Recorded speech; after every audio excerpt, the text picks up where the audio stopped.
Welcome back once again, all of my low carb friends, and for those of you who are here for the first time, welcome. Today I have another very easy keto.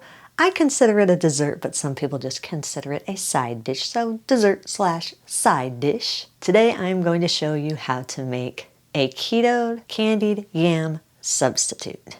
The holidays are here, and I have already showed you how to make several different traditional holiday side dishes and holiday desserts. And we're going to add one more dessert side dish to the menu. That way you, as a low-carb keto dieter, do not have to miss out on all those yummy traditional goodies. So if you want a printable version of this recipe, you can check out my website at janetsdeliciouslowcarbkitchen.com. You can find a printable version of this recipe and other goodies there for you.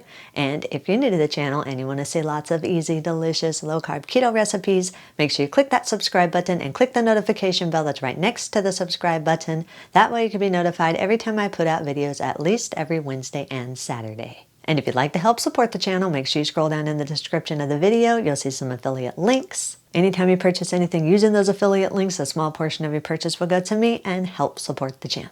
Also, I am on cal.com. I'll put a link in the description. You can click the link and you can tip me, which is another way to help support the channel. So, while you do all that, let's get cooking.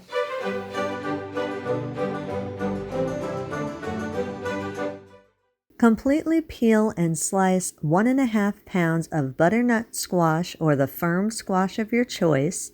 You can cut these into 1/4 inch rounds and just leave them as rounds, or you can do what I do and cut the 1/4 inch thick rounds into 4 to 6 portions. This just makes it easier to stir and coat them with the glaze. Then set the peeled and sliced squash to the side for a minute.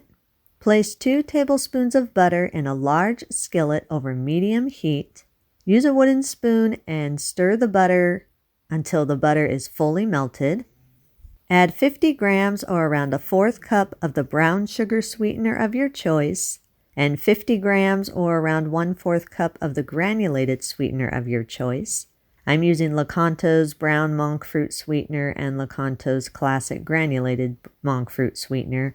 Stir the sweeteners and the melted butter together until they are fully combined. Then continue stirring for about 2 minutes or so, or until the mixture is completely smooth and syrupy. You want to make sure that all of the sweetener is completely dissolved. Once you have a smooth syrup, place the sliced squash into your skillet, then stir the squash and the syrup all together until the squash is fully coated with the syrup. Add a 1/2 teaspoon of maple or vanilla extract, a 1/4 teaspoon of ground cinnamon, a 1/4 teaspoon of ground nutmeg, a 1/4 teaspoon of ground ginger, a 1/4 teaspoon of ground allspice, and a 1/4 teaspoon of salt. Again, stir everything all together until everything is fully combined. Make sure the spices are evenly distributed over all of the squash pieces. You can change or adjust the spices according to your personal taste. Add 15 grams or around 1 tablespoon of the keto maple syrup of your choice. I'm using Lakanto's maple syrup. You can use any maple syrup you want, or you can use my recipe and make your own keto maple syrup. Again, stir everything together until it is fully combined. Then bring the mixture to a low boil. Once the mixture has come to a low boil, take a lid and cover your skillet. Then cook the squash mixture for about 15 minutes or until the squash is tender. After 15 minutes and the squash is tender, uncover the skillet and again stir everything around to make sure that nothing sticks to the bottom of your skillet. Then cook another 5 minutes or until the squash is completely soft. After 5 minutes, once again, stir your mixture together to make sure nothing is sticking. Then remove the skillet from the heat and allow the squash mixture to sit about 5 minutes or so, or until the glaze has thickened. After 5 minutes and the glaze has thickened, you can eat this just as it is without any marshmallow topping or anything like that. Just as it is tastes great. But if you're like me and you like that extra marshmallow topping on top, you can preheat your air fryer to 400 degrees for about 5 minutes. If you don't have an air fryer, just preheat your oven to 400 degrees. Lightly grease a 6-inch round cake pan. Then use a slotted spoon and transfer the cooked squash mixture into the greased 6-inch cake pan.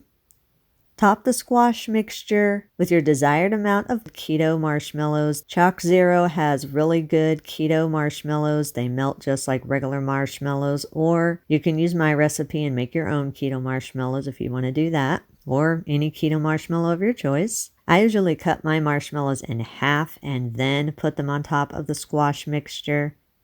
Once you have your desired amount of marshmallows on top, then place the cake pan into your air fryer basket and air fry at 400 degrees for 4 to 5 minutes or just until the top of the marshmallows are toasted.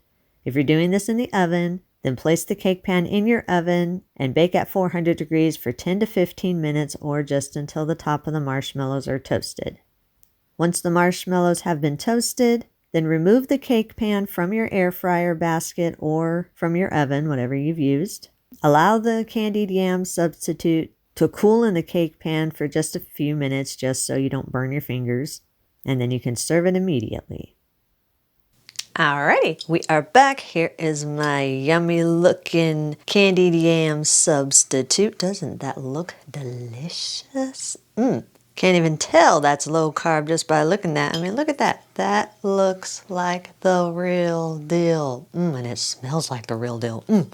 Smells yummy. Can't wait to taste this. Now, like I already told you, you can do this with or without the marshmallows. That's all up to you on how sweet tasting you want your candied yam substitute. Let's taste this bad boy. It smells so good. I'm going to get it mostly without the marshmallow just to see what the inside of it tastes without a lot of marshmallow on top for those of you who don't want to have the marshmallow. Look at that. Oh my gosh. Wow. If I didn't know better, I would not think that was made with squash. That tastes like the real deal. It really does. That is so good. I thought, oh yeah, that's going to be good, but I didn't think it'd be that good. I didn't think it would taste that close. I mean, it's got the texture and everything of traditional candied yams or candied sweet potatoes, whatever you call them. This is definitely thumbs way up. Very tasty. Yes, I like it. Yum. You can eat these immediately. If you do have any leftovers, allow the leftovers to cool completely. Then you can store them in an airtight container in your refrigerator for up to 5 days. Eat and enjoy.